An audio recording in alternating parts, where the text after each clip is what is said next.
ആകാശവാണി. നമസ്കാരം. വാർത്തകൾ വായിക്കുന്നത് സോഫിയ ഡാനിയൽ.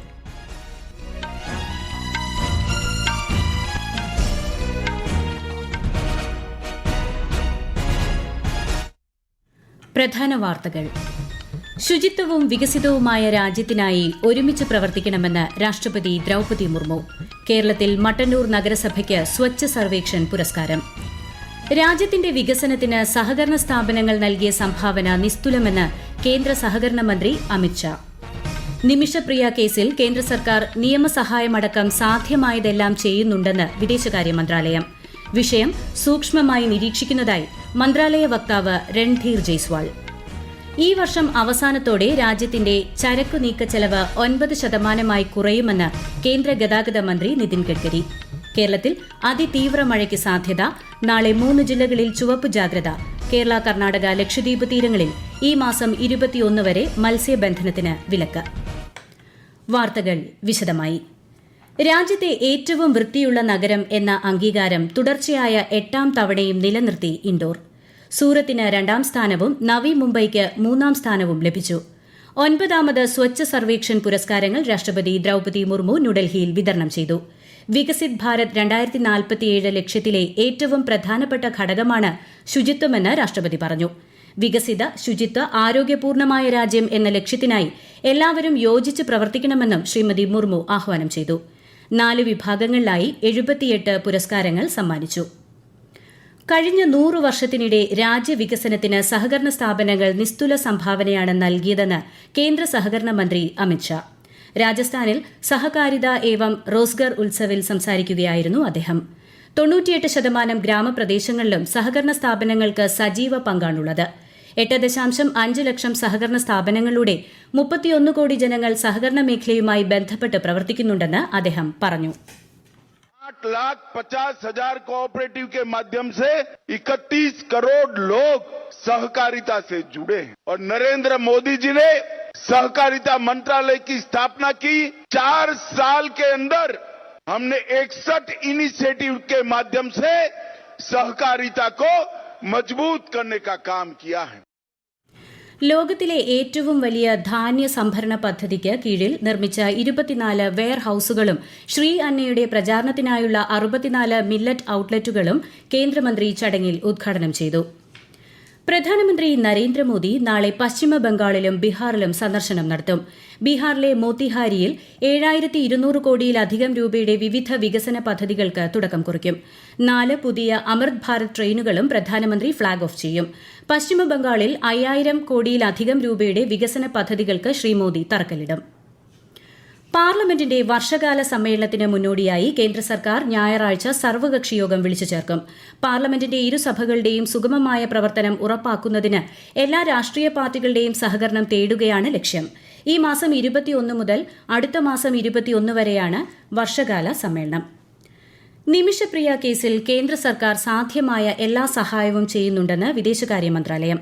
രാജ്യം നിമിഷയുടെ കുടുംബത്തിന് നിയമസഹായം നൽകുന്നതായും അവർക്കായി അഭിഭാഷകനെ നിയമിച്ചതായും മന്ത്രാലയ വക്താവ് രൺധീർ ജയ്സ്വാൾ ന്യൂഡൽഹിയിൽ മാധ്യമങ്ങളോട് പറഞ്ഞു. പ്രശ്നപരിഹാരത്തിനായി യമനിലെ പ്രാദേശിക അധികാരികളുമായും കുടുംബാംഗങ്ങളുമായും നിരന്തരം ബന്ധപ്പെട്ടതായി പറഞ്ഞ അദ്ദേഹം കേന്ദ്ര സർക്കാർ വിഷയം സൂക്ഷ്മമായി നിരീക്ഷിച്ചു വരികയാണെന്നും അറിയിച്ചു. This is a very sensitive matter and the Government of India has been offering all possible assistance in the case.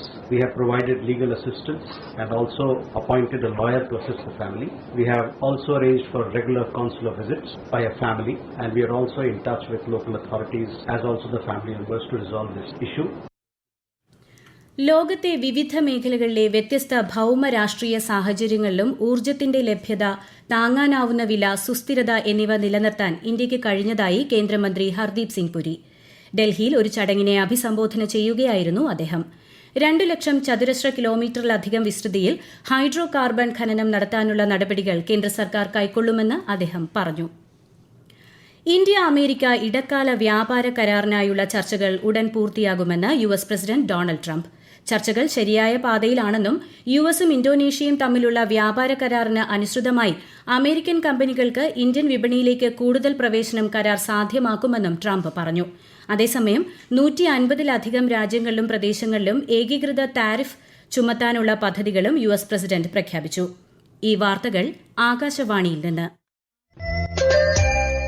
Akashvani വാർത്തകളും വാർത്താധിഷ്ഠിത പരിപാടികളും all India radio news Thiruvananthapuram YouTube ചാനലിലും all India radio news Thiruvananthapuram Facebook പേജിലും AR News_ തിരുവനന്തപുരം ഇൻസ്റ്റഗ്രാം അക്കൌണ്ടിലും AR News_TVM X ഹാൻഡിലും ലഭ്യമാണ്. 2047ഓടെ വികസിത India എന്ന ലക്ഷ്യം കൈവരിക്കുക എന്ന പ്രധാനമന്ത്രി നരേന്ദ്രമോദിയുടെ ദർശനം സാധ്യമാകാൻ രാജ്യത്തെ എല്ലാ കുടുംബങ്ങളും വികസിക്കണമെന്ന് കേന്ദ്ര സഹമന്ത്രി ജോർജ് കുര്യൻ. PM വികാസ് പദ്ധതിക്ക് കീഴിലുള്ള നൈപുണ്യ പരിശീലന വനിതാ സംരംഭകത്വ വികസന പദ്ധതി കോട്ടയത്ത് ഇന്ത്യൻ ഇൻസ്റ്റിറ്റ്യൂട്ട് ഓഫ് ഇൻഫർമേഷൻ ടെക്നോളജിയിൽ ഉദ്ഘാടനം ചെയ്യുകയായിരുന്നു അദ്ദേഹം. രാഷ്ട്രവികസനത്തിന് വിവര സാങ്കേതിക വിദ്യയെ ഗുണപരമായി ഉപയോഗപ്പെടുത്താൻ ശ്രമിക്കണമെന്ന് കേന്ദ്ര സഹമന്ത്രി ജയന്ത് ചൌധരി. ജൻശിക്ഷൻ സംസ്ഥാന്റെ ഭാഗമായി മലപ്പുറം അമൽ കോളേജ് ക്യാമ്പസിലെ സ്കിൽ സെന്ററിൽ ആരംഭിച്ച നൈപുണ്യ കോഴ്സുകളുടെ ഉദ്ഘാടനം നിർവഹിക്കുകയായിരുന്നു അദ്ദേഹം.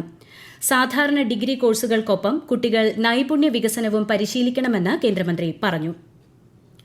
ഈ വർഷം അവസാനത്തോടെ രാജ്യത്തിന്റെ ചരക്കു നീക്കച്ചെലവ് 9% കുറയുമെന്ന് കേന്ദ്ര ഗതാഗത മന്ത്രി നിതിൻ ഗഡ്കരി. ന്യൂഡൽഹിയിൽ സ്വകാര്യ വാർത്താ ചാനലിനോട് സംസാരിക്കുകയായിരുന്നു അദ്ദേഹം.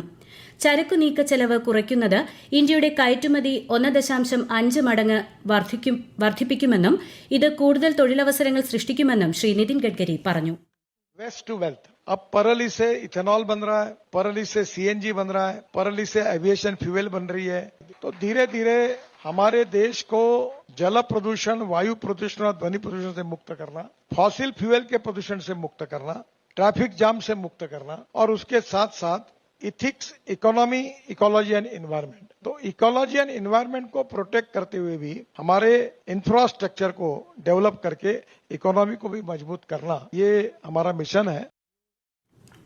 ഇന്ത്യ തദ്ദേശീയമായി വികസിപ്പിച്ച വ്യോമ പ്രതിരോധ സംവിധാനം ആകാശ് പ്രൈമിന്റെ പരീക്ഷണം വിജയകരമായി പൂർത്തിയാക്കി ഇന്ത്യൻ സേന. DRDOയുടെ മുതിർന്ന ഉദ്യോഗസ്ഥരുടെ സാന്നിധ്യത്തിൽ കിഴക്കൻ ലഡാക്കിൽ 15,000 അടി ഉയരത്തിലായിരുന്നു പരീക്ഷണം. ഖേലോ ഭാരത് കോൺക്ലേവിന് ന്യൂഡൽഹിയിൽ തുടക്കമായി. കായിക മത്സരങ്ങൾ കൂടുതൽ ജനകീയമാക്കണമെന്ന് കോൺക്ലേവ് ഉദ്ഘാടനം ചെയ്യവേ കേന്ദ്രമന്ത്രി മൻസുഖ് മാണ്ഡവ്യ പറഞ്ഞു. ഇതിനായി പൊതുജനങ്ങൾ, കേന്ദ്ര സർക്കാർ, സംസ്ഥാന സർക്കാരുകൾ, കായിക ഫെഡറേഷനുകൾ തുടങ്ങിയവ യോജിച്ച് പ്രവർത്തിക്കണമെന്നും ശ്രീ മൻസുഖ് മാണ്ഡവ്യ വ്യക്തമാക്കി. हम अवश्य गोल भी तय कर सकते हैं और गोल अचीव भी कर सकते हैं. और ये 4 स्टेक होल्डर है हमारे.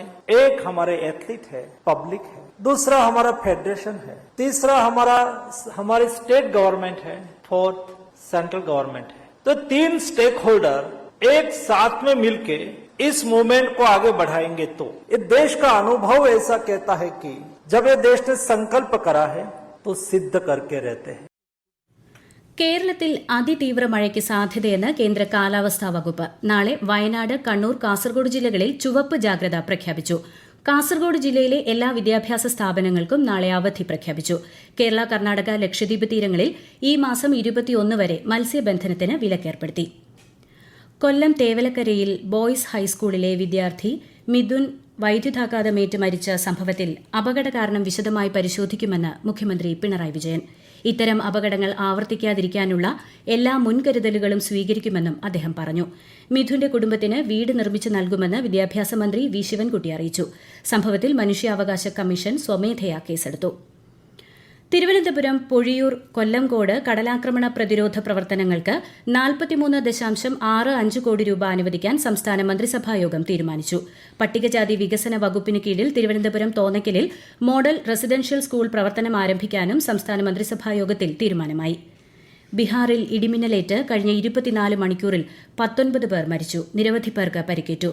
നാളന്ദ ജില്ലയിൽ മാത്രം 5 പേരാണ് മരിച്ചത്. മുഖ്യമന്ത്രി നിതീഷ് കുമാർ സംഭവത്തിൽ അഗാധ ദുഃഖം രേഖപ്പെടുത്തി. പ്രധാന വാർത്തകൾ വീണ്ടും. ശുചിത്വവും വികസിതവുമായ രാജ്യത്തിനായി ഒരുമിച്ച് പ്രവർത്തിക്കണമെന്ന് രാഷ്ട്രപതി ദ്രൌപദി മുർമു. കേരളത്തിൽ മട്ടന്നൂർ നഗരസഭയ്ക്ക് സ്വച്ഛ് സർവേക്ഷൺ പുരസ്കാരം.